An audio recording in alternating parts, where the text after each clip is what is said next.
আপনার 52.5 তোলা রূপা যদি থাকে অথবা 7.5 তোলা স্বর্ণ যদি থাকে, এখন আপনি বলবেন আমার তো 52.5 7.5 তোলা স্বর্ণ আর নাই, আমার কিছু মাল আছে।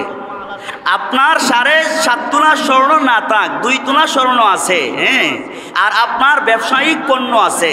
এই ব্যবসায়িক পণ্য আপনার কাছে যে নগদ টাকা আছে, এই সব মিলাইও যদি 52.5 তোলার স্বর্ণের দাম হয়, 7.5 তোলা স্বর্ণের দাম হয়, অথবা 52.5 তোলা রূপার সমপরিমাণ মূল্য হয়, অবশ্যই আপনাকে যাকাত দিতে হবে। পুরা 1 বছর ঘোরার পরে আপনার খাবার দাবার ব্যবসায়ী চলাফেরা করতে যা যা প্রয়োজন সব কিছুর শেষে যদি কমসে কম আপনার কাছে বর্তমানে 50,000 টাকা নগদ 1 বছর তাকে আপনার হাতে জমা থাকে, আপনি কি করতে হবেন? যাকাত আপনি দিতে হবে, আপনাকে যাকাত দিতে হবে। আচ্ছা বলুন তো দেখি, 50,000 টাকা এখন কোন মানুষের কাছে নাই? কোন মানুষের কাছে 50,000 টাকা নাই? আরে যে ব্যক্তি ভ্যান গাড়ি চালায়, আপনি খোঁজ নিয়ে দেখেন তার কাছেও 50,000 টাকা আছে না? কষ্ট মষ্ট করে, আরে কষ্ট করেই যদি আপনি 50,000 টাকা জমা করতে পারেন, 50,000-এর লক্ষতে হয় 2,500 মাত্র, তাহলে 50,000-এ কত হয়? মাত্র 1250 টাকা। এটা কি বেশি?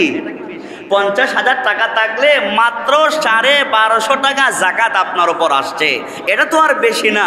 এই 1250 টাকা দিলেই আপনার টোটাল 50,000 টাকাকে আল্লাহ তাআলা একদম পবিত্র করে দিবেন। কি করে দিবেন? একদম পবিত্র করে দিবেন। সুবহানাল্লাহ। যারা যাকাত আদায় করে, এই দান ও সদকা কিয়ামতের ময়দানে আপনার পক্ষে সাক্ষী দিবে। শুধু কিয়ামতের ময়দানে না, আপনার কবর থেকে নিয়ে হাসর, মিজান, কুরসিরাত সব জায়গায় এই যাকাতের টাকাগুলা আপনার পক্ষে আল্লাহর কাছে সাক্ষী হইয়া দাঁড়াবে। সুবহানাল্লাহ।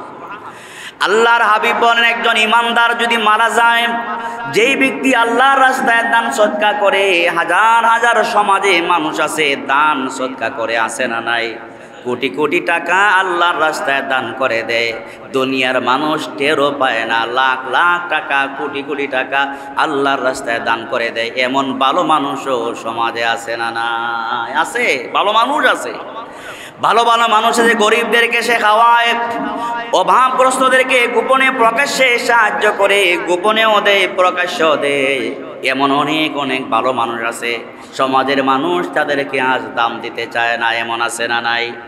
আল্লাহর হাবিব বলেন, যারা যাকাত দেয়, যারা নেক আমল করে, আল্লাহর রাস্তায় দান সদকা করে, ওই মুমিন বান্দা বান্দি যখন অন্ধকার কবরে যাবে, অন্ধকার কবরে যাওয়ার পরে তার পায়ের দিকে আল্লাহ তাআলা এমন একজন যুবককে দাঁড় করায় রাখবেন, যেই যুবকের চেহারা পূর্ণিমার চাঁদের চাইতে আরো বেশি চমৎকার হবে। সুবহানাল্লাহ। তো মুনকার নাকির ফেরেশতা কবরে ঢুকবে, মুনকার নাকির ফেরেশতা কবরে ঢুইকা ওই সুন্দর চেহারাওয়ালা যুবকের দিকে তাকায়া দেখবে, বলবে, এত সুন্দর চমৎকার নুরানি চেহারা আপনার কেমনে হলো? ওই যুবকটা বলবে, আমি দুনিয়ার কোনো মানুষ না, আমি আল্লাহর পক্ষ থেকে ফেরেশতাও না, আমি হলাম ওই আল্লাহর বান্দা যে কবরে আসছে। আল্লাহর বান্দা গোপনে প্রকাশ্যে দান সদকা করেছে, গরিবদেরকে খাবার খাওয়াইছে, কাপড় জামা কাপড় দিয়েছে, এই সব দান সৎকার বিনিময়ে মহান রব আমাকে যুবকের সুরতে আল্লাহর বান্দার কবরের দিকে দাঁড় করাইয়া দিয়েছে।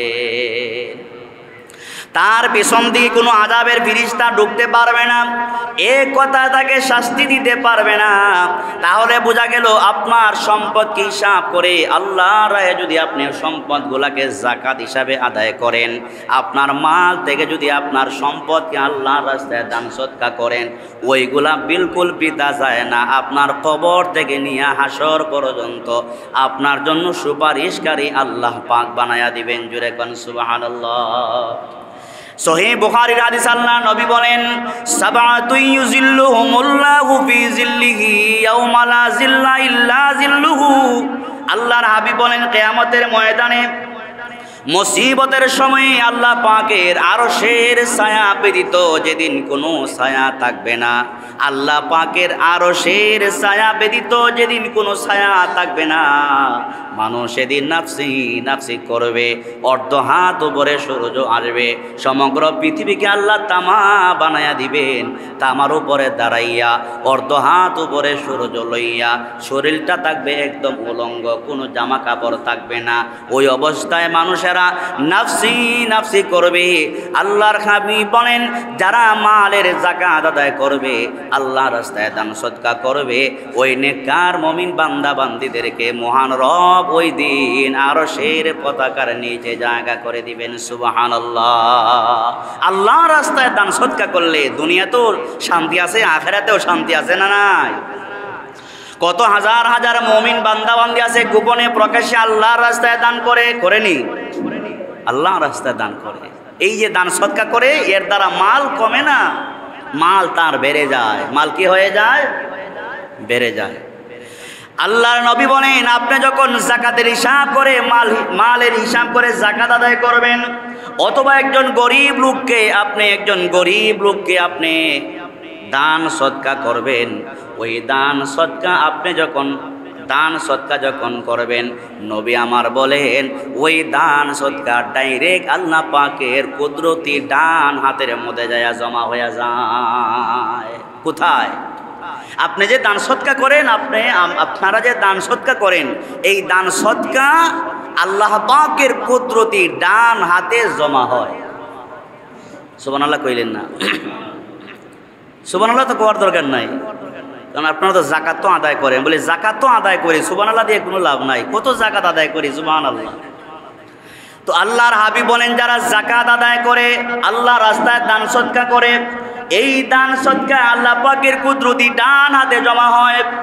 কথার কথা দৃষ্টান্ত দিলে বুঝবেন। আপনি যদি আল্লাহর রাস্তায় একটা খেজুরও দান করেন, একটা খেজুর মাত্র আল্লাহর রাস্তায় দান করলেন, ওই খেজুরটা আল্লাহ পাকের ডান হাতের মধ্যে, কুদরতি ডান হাত আমার আপনার মতো না, আল্লাহ পাকের কুদরতি ডান হাতের মধ্যে জমা হয়।